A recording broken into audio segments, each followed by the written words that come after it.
All right, folks, welcome into a very bittersweet episode. Sorry, Brendan and I talked about this. I'm going to bring up to the show Brendan Shagrew. So I'm your host, Ryan Dangle. If you want to find me on Twitter, some people call it X. You're going to be at Ryan Dangle. That's Dengel. Brendan Shagrew, you can find him on X/Twitter at Brendan Shagrew. That's Sugrue. This is an emergency episode. That is going to be our new intro music at some point. We're really excited about it. Our guy, Beats by Blackie Chan, does phenomenal work. And it seemed really fitting Brendan, I even busted out the Fields jersey because I don't know if I get to wear it again, right? Like, let's just be real. Man, I don't know, dude. I ask you probably several times throughout this episode, how are you feeling, man? Boy, well, it's good to talk with you again. I started laughing when we opened up the music and opened up the intro because it is our new intro song. We don't have, just peel behind the curtain here, we don't have all of our voiceover stuff yet. And I'm just watching, I was like, oh man, it feels like a eulogy to Justin Fields, like an unintentional eulogy, which is great. But no, man, I'm very just mixed emotions. Like I am one of those people who I firmly believed that this was coming. I wasn't one of those folks who said that the Bears are definitely hanging on to him, reading the tea leaves, trying to do that. No, this was a foregone conclusion that it was going to happen. But it's Agreed. just one of those things when you rip the Band-Aid off, it stings because we've seen what Justin Fields has meant to the city of Chicago, to the Bears. We've seen the flashes, the moments that just make us all go, wow. And then to just get blindsided on a random Saturday afternoon, Saturday evening, just out of nowhere, St. Patrick's Day weekend back in Chicago. I'm traveling for work. I'm in an undisclosed location, Knoxville, Tennessee. I want to say, we should talk. I'm now bald. I'm beardless and bald. I got my head shaved for St. Baldrick's, which a huge shout out to our guys at Hensel's. We're not even going to do their ad read. I'm just going to tell you how amazing they are. So the guys at Hensel's and Sheridan's gave up appointments for like 3.5 hours. And that's a lot of money for those dudes so that they could come to the event that we were at. I work with a lot of amazing people that raised a ton of money for childhood cancer research, which is why my head is shaved and my beard is gone. And so just for those that watch the show on a somewhat regular basis, that's what's going on. Brendan, I think it is really, really important that we just talk about the details of this trade. And I am sincerely hoping that people will throw in the comments section how they're feeling about this thing. I tend to agree with you just, before you throw us the details of the trade, that I saw this coming. I am definitely disappointed that it is a 6th round pick, though I do think to a certain extent that the writing was on the wall when that first wave of free agent quarterbacks kind of came through and your Gardner Minshew's were getting signed and Justin Fields wasn't getting moved, that this probably wasn't going to be what was Bears fans that kind of hoped for it. So let's talk details, please. So the trade details are the Bears are sending Justin Fields to the Pittsburgh Steelers for a conditional 6th round pick in 2025. I believe this is a pick that they received from Philly for Kenny Pickett. Now it's conditional because if Justin Fields plays at least 51% of the snaps in 2024, it will bump up to a 4th round pick. So at first glance, it's not maybe great value. It's definitely not the value that a lot of people were thinking that the Bears could get even 2 months ago, maybe even a month ago. And keep in mind that the Steelers now have Russell Wilson, who has been promised the starting quarterback job as of now. Now, things can change, injuries can happen, who knows? But I got to say, I don't think he's going to play 51% of the snaps. So in my opinion, this is going to be a 2025 sixth round pick. And it's just kind of amazing. Like we had heard the market had slowed down for him. There were reports that just the interest was very, very low. The Bears asking price was too high. And I think, I don't know what prompted this move at this point. I think the Bears could have probably held on to him and maybe gotten a little bit higher value at some point, like later on in the offseason. But then you're creating a really potentially untenable situation between a rookie quarterback and Justin Fields. And I think it just reached a point where Ryan Poles had to do something and wanted to just move on and do, as he said, do right by Justin. And look, he's not going to a starting spot, but as far as teams, as far as cultures and coaches and really quarterbacks too, I think he's going to an awesome spot because he can learn behind Russell Wilson. He can kind of just reset his career a little bit. He and Russell play a similar type of ball. And of course, like we've talked about our affinity for Mike Tomlin so many times. So, I mean, for him, you wish it was a starting job, and in terms of backup jobs, that's a really solid place to be. No, Brendan, I got to give you major props, which is really interesting. As soon as the Kenny Pickett thing came through, I think I texted that he was going right to the Eagles, and I said, man, you would think Justin Fields makes more sense than Kenny Pickett going there, right? Like young quarterback, similar skill set to what they have. And you said, I think your direct text was, it gives room for Fields, and then voila, it happens. So dude, like major props to you for basically calling out. And I you literally stole the point from me. I think if he had come in, let's say he gets drafted by Seattle somehow, some way, when Russell Wilson is still there, and he learns for a year or two under Russell Wilson versus just being kind of thrown into the situation that he was thrown in. I mean, I think it is, I hope people understand this. Two things can be true. One, that Justin Fields didn't play quarterback well enough to stick around and be the starting quarterback for the Chicago Bears, but that he was also thrown into an abysmal situation, where he had no weapons, no help in the offensive line, terrible offensive coordinators, right? And it's really tricky. And this organization failed him, but I also think that at the end of last season, he could have shown a little bit more improvement, and we didn't see it. And I think that's one of the reasons why he gets traded. So I wrote an article, I retweeted it today. And it's not, I swear, it's not to like try and say like, oh, I told you so or whatever, because it really wasn't meant as that.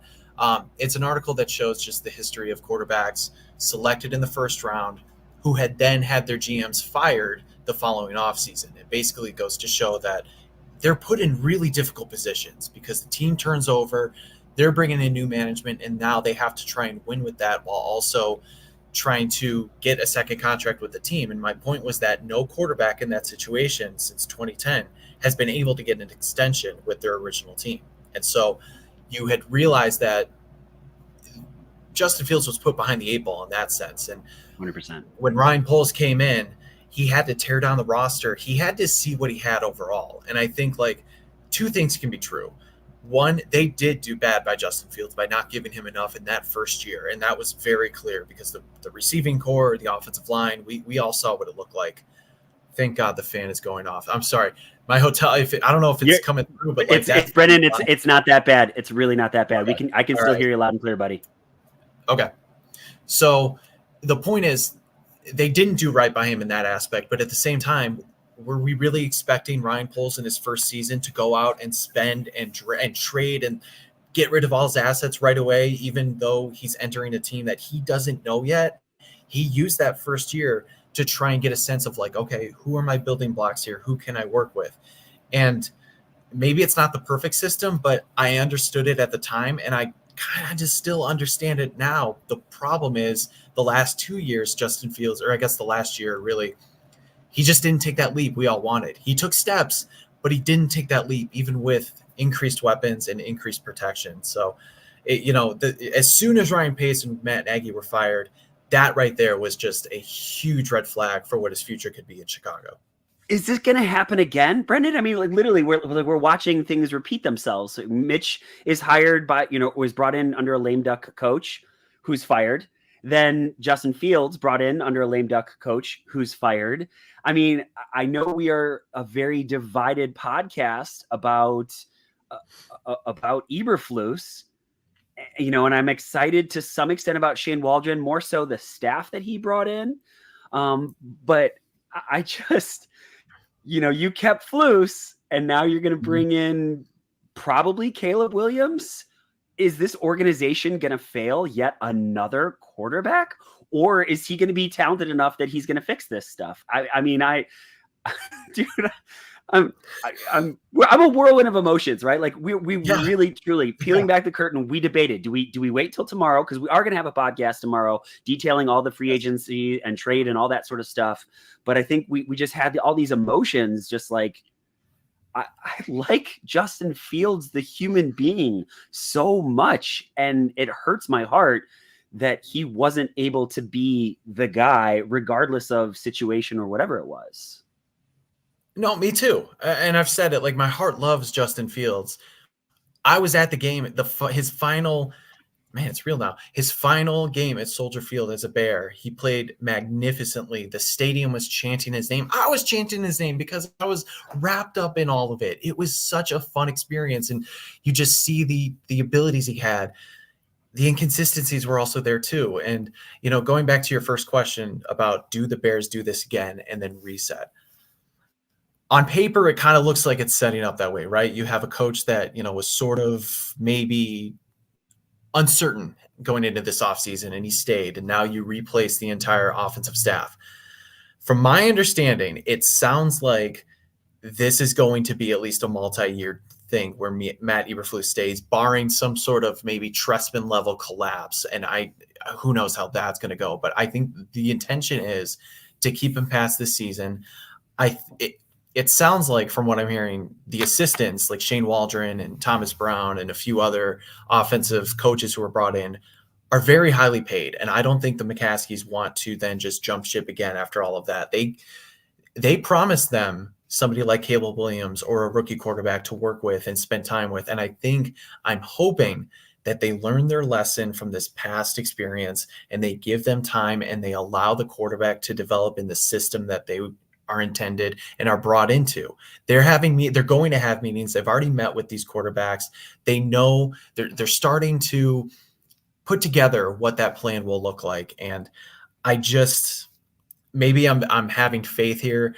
Maybe part of it is what I'm hearing as well, but I do think that this is going to be a multi-year thing. And as crazy as it sounds with how a lot of us feel about Matt Eberflus, I don't think he's a great coach, but I want that. I do want some stability at this point, especially if you do see those growth moments with Caleb Williams or whoever it is. And it's probably going to be Caleb Williams. Let's just be real.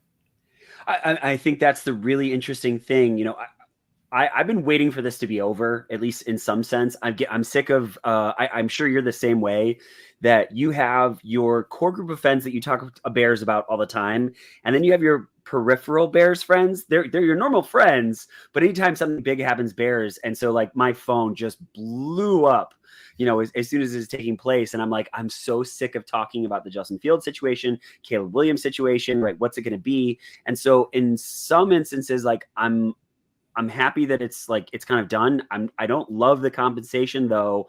I do think that Bears fans need to understand this is kind of sort of what the league thought about him, and maybe there might've been a better deal at some point down the road, but I really do think for Justin Fields to go into a backup situation, this is better than him going to Philadelphia. I mean, I think this is like, for Justin, this is a pretty damn good situation. And if they can somehow find a not necessarily a long-term deal, but at least like another year or two for him to kind of sit behind Russ, like maybe learn some of those things that he wasn't learning here, because Chicago Bears can't teach quarterbacking, right? Just like for any reason. Like, I mean, I think it's probably the right fit for him, even though that compensation hurts, man. It hurts.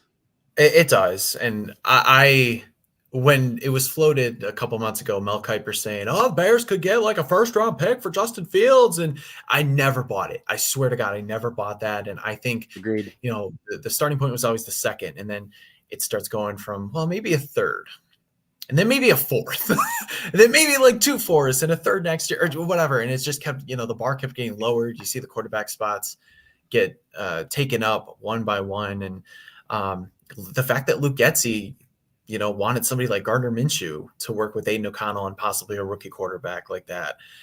Yeah, the writing was on the wall there, and it is unfortunate because we talked about it. The abilities that Justin Fields has, the escapability, the athleticism, just the game-changing plays that can happen.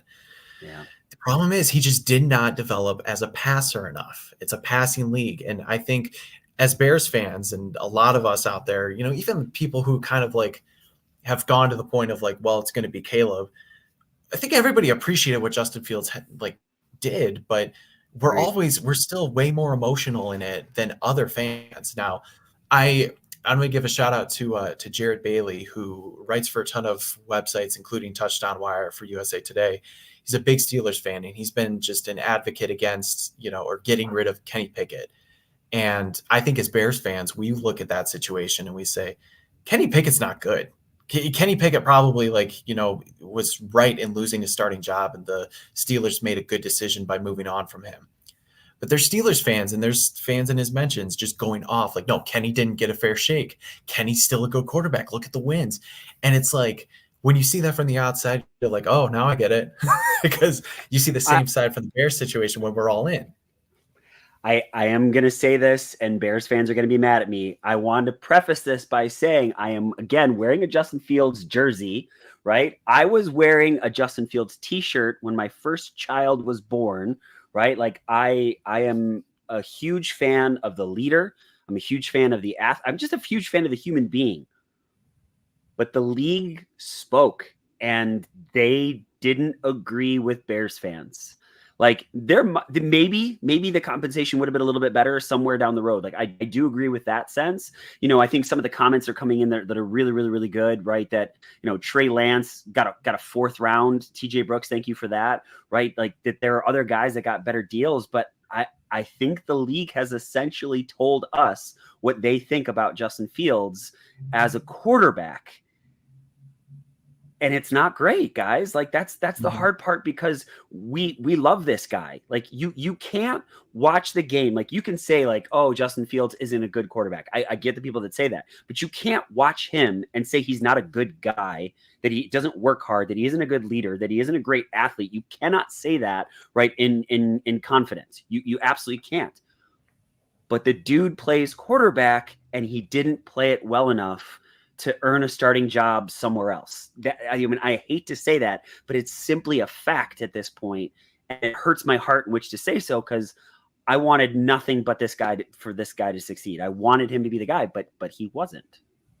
Bears players themselves wanted him to be the guy. I mean, 100%. The way they advocated for him at the end of the season and this offseason, check out some of the reactions on social media if you haven't seen them. Like DJ Moore saying, well, business is business. I get it. Khalil Herbert, is kind of a mess of emotions. Tevin Jenkins is, sharing crying gifs. And, even former players like Travis Gibson, they didn't deserve you, bro. And Justin Jones, like, you didn't have enough to work with or whatever. Guys recognize that like he is just a leader. He's a guy that you want to rally around, and you could totally see it. But again, there's limitations.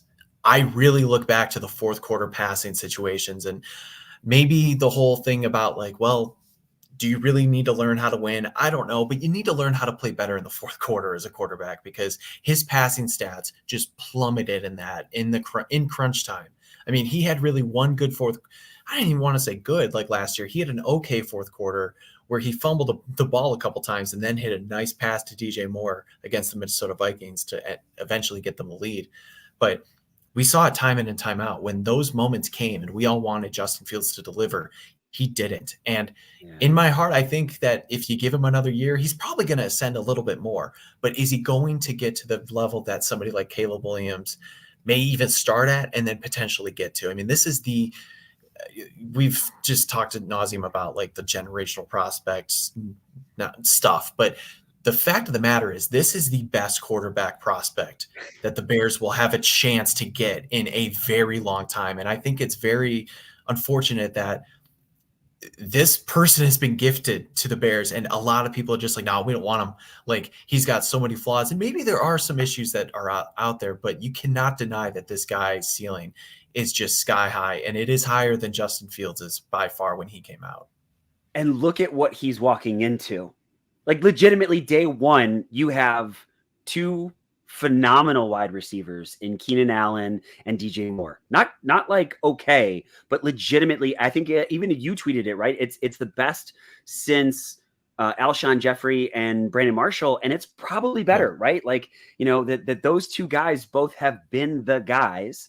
You now have a better offensive line. You have two stud tight ends that are really good at what they do. You have a pass catching running back, to go with that speed one cut runner in Khalil Herbert, as well as the bruiser in Roshan Johnson. Like, I think about this. I think it's probably going to be Caleb Williams, and he couldn't really be coming into much of a better situation unless, of course, he had Andy Reid or, you know, some of the really good like quarterback whisperer per se.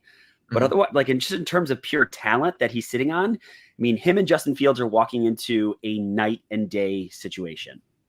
Yeah, absolutely. I want to touch on this real quickly because I know I feel like we talked a little bit about the compensation. Look, I'm going to say it right now. The Steelers won this trade. Okay, I truly believe that, even though when we're talking about that, the league has shown and said what they think of Justin Fields. You still see the talent, and potentially for 2 years of experience, you're giving up a 6th-round pick and at worst a 4th-round pick. That's not bad. And yeah, it kind of sucks. It does suck to say that, well, the Steelers did it again. I think they got the better end of the trade here, but I'm choosing not to look at that as like we lose another trade or whatever, because it's now about the future with Caleb Williams and whoever the Bears draft with that second 1st-round pick, whether they stay at number 9, whether they move down. I'm at the point where it's like, we've had a feeling that Justin Fields is gone, and now he's gone. And yeah, is it a little less than we wanted? Absolutely. But at the very least, it's over, and there's an answer, and there's a direction, and we can now turn attention to these 2 picks that are just 2 top 10 picks, man. Like, that is so good. And it's great for the future. I know the Bears only have 4 draft picks right now. I anticipate them getting more, but I'm trying not to dwell on the fact that the compensation is low, because at least it tells me that we're picking a direction. It's like we just paid $5 a gallon for gas, but at least the road is clear and there's a lot of gold at the end of it that we're all going to celebrate and be rich. We hope there is a pot of gold at the end of it. I mean, you got to think that almost, knock on wood, any quarterback coming into this situation with these receivers, like, is going to do at least fairly well throwing the football. You know, I would hope, but it is also the Chicago Bears, and we are insanely dysfunctional at developing quarterbacks. Everybody knows it, right? We've seen the, you know, how many starting quarterbacks in 30 years. And you know what, Brendan, between the two of us, we could probably, I would say, if there's 25 of them, I think you and I could probably name like 24 of the 25. I think as a challenge, I think we've watched a lot of really terrible quarterbacking. Like, we know bad quarterbacks, which is, I think, one of the reasons why people are so distraught about losing Justin Fields, is because I don't think there's ever been a quarterback that has been in Chicago that has been as physically gifted as Justin Fields was. Is that crazy to say? I mean, Jay had a cannon for an arm, but he never had that athletic ability. Do you know what I mean? No, I do. I think that in terms of athletic ability, he did have a big arm. He obviously had the legs and being able to run. In terms of pure athleticism, I don't think any quarterback comes close to the just athletic player that Justin Fields was. I mean, he really is Michael Vick 2.0. Because look back at Michael Vick's passing numbers, they sucked. He had one good passing season, really, and then he did everything else with his legs. Point is, he was just like a complete anomaly at the time 20 years ago because the league hadn't seen anything like that. Now you have mobile quarterbacks who have developed into better passers and more accurate passers. And you had hoped that he would take that Lamar Jackson type of leap where he hones in his passing ability while still keeping that escapability and rushing opportunity. But in 3 years, it just didn't happen. And yeah, the Bears fans have a very abusive relationship with quarterbacks. It's so real. And like we kind of joke about it, but we haven't seen something like that where it's all been put together where it's like, yes, that is a true franchise quarterback. You're always looking at the flaws and you're trying to overlook things. I know Jay Cutler wasn't a very good leader and he turned the ball over a ton of times, but I still loved him because he was the best quarterback I had seen. And I fell in love with that rocket arm. It's like when you meet that girl who she's got like red flags. Like, yeah, I know. But like, yeah, she's got red flags. Things can get very dicey, but then you see those good moments and you're like, yeah, I think this could work. I think if we get married, things will get much different. I think if we just surround this quarterback with weapons, everything's going to be much different. And a lot of times it's not. So it's just one of those things I feel like that needed to end. And hopefully we are finally entering the era. It's got to happen one of these times where a prospect actually lives up to the hype and becomes that franchise quarterback that this team has longed for. Brendan, I got a couple of questions before we get out of here. We got to make this a short one because we got a podcast again tomorrow night. Yes. TJ Brooks, thank you. Can't wait for 2027 for the next Big Bears quarterback draft prospect. Thanks, buddy. Thanks for hurting my heart. So my question is, the Steelers are a far better run organization. Anyone that argues differently is they're drinking too much this St. Patrick's Day weekend. Do you think that Justin Fields at some point will have a Geno Smith turnaround? Do you think it's possible that he could do that with the Pittsburgh Steelers? Ooh, with the Steelers. No, because I don't think he's going to get the opportunity to. I think what's going to happen is they're going to stick with Russell Wilson for the majority of the season. I think that team is set up for him to actually have success. And I do wonder, I think they will, but I do wonder if the Steelers even end up picking up Justin Fields' fifth-year option because you're committing $20 million to him. And you're already saying in 2024 he's a backup. I just don't know if that's going to be a thing. So at this point, I'm going to say no because I just don't see the circumstances lining up for that to happen. I do see exactly where you're coming from, though. I do think that somehow, some way, their organization works out, not necessarily his fifth-year option, but finds a way to maybe do what they did up in Green Bay with Jordan Love, find a way to get him, a that fifth-year deal, and that he sticks around and he develops under Russell Wilson and he plays well and he could be their guy. And especially because Arthur Smith, the new offensive coordinator, he loves to run the football. And Justin can do that, right? And obviously in Pittsburgh they have similar weather. They're going to need a guy that can run the football, and so I think that team can be set up for it. So I don't know that necessarily they'll have the Geno Smith thing, but I think Justin Fields will do well.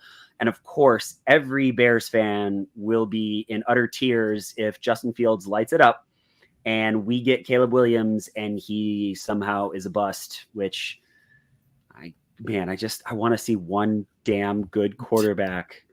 Not like, if both are okay. Good? I would have, then okay. Then I'm fine. You know what I mean? Like if we finally get the guy, then I'm totally fine with it. You know what I mean? I just, just as a quick side note, Bruja7, thank you so much. Work with a lot of amazing people that raised a lot of really good money that gave me this terrible haircut. A couple more questions, Brendan, before we get out of here.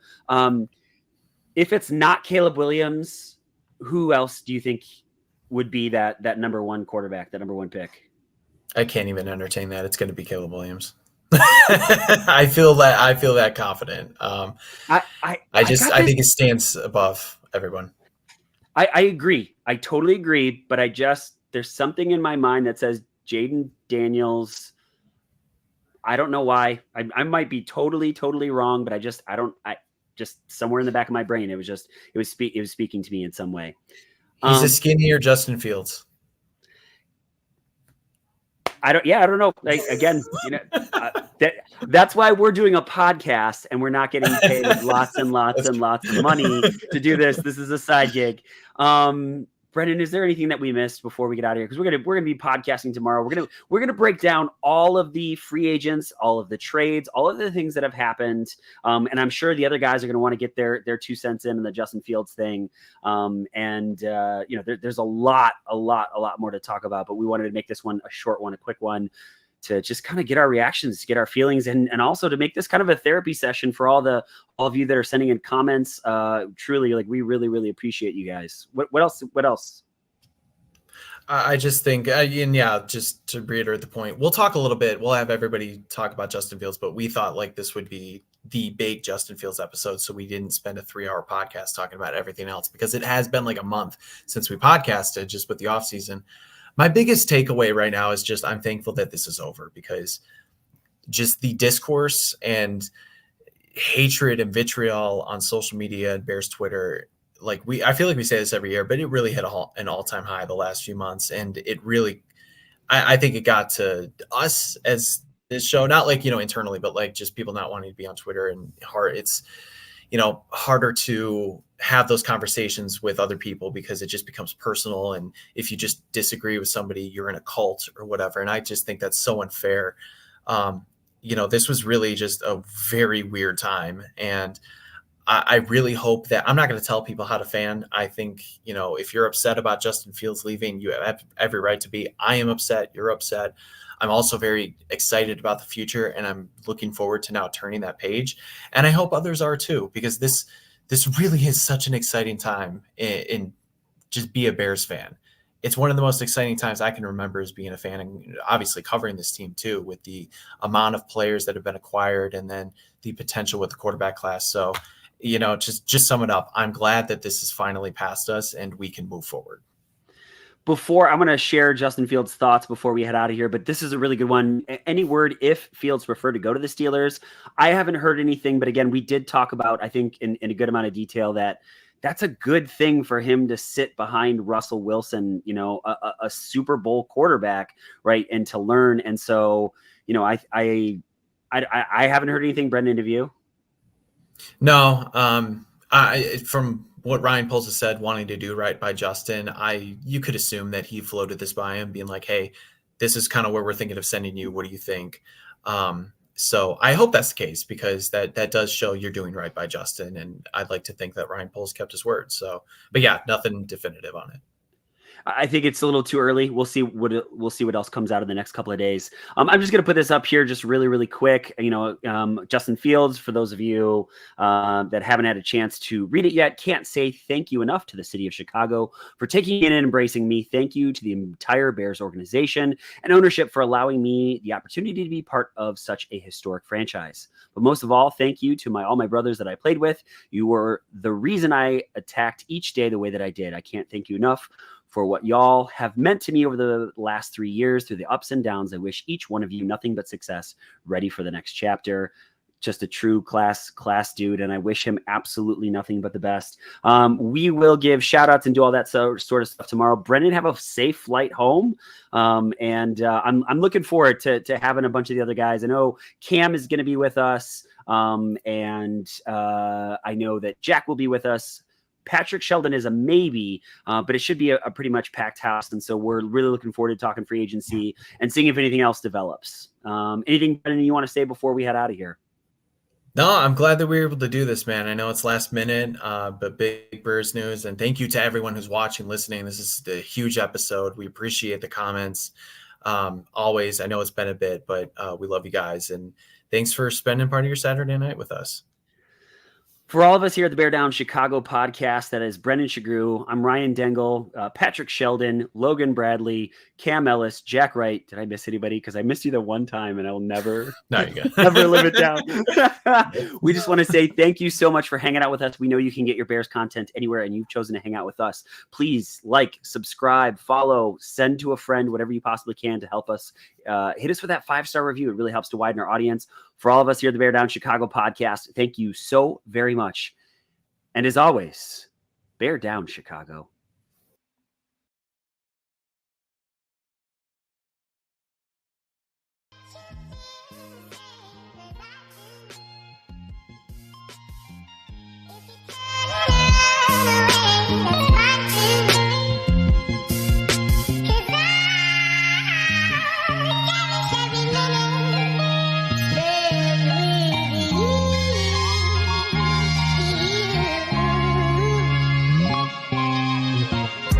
me that you feel the same as I do.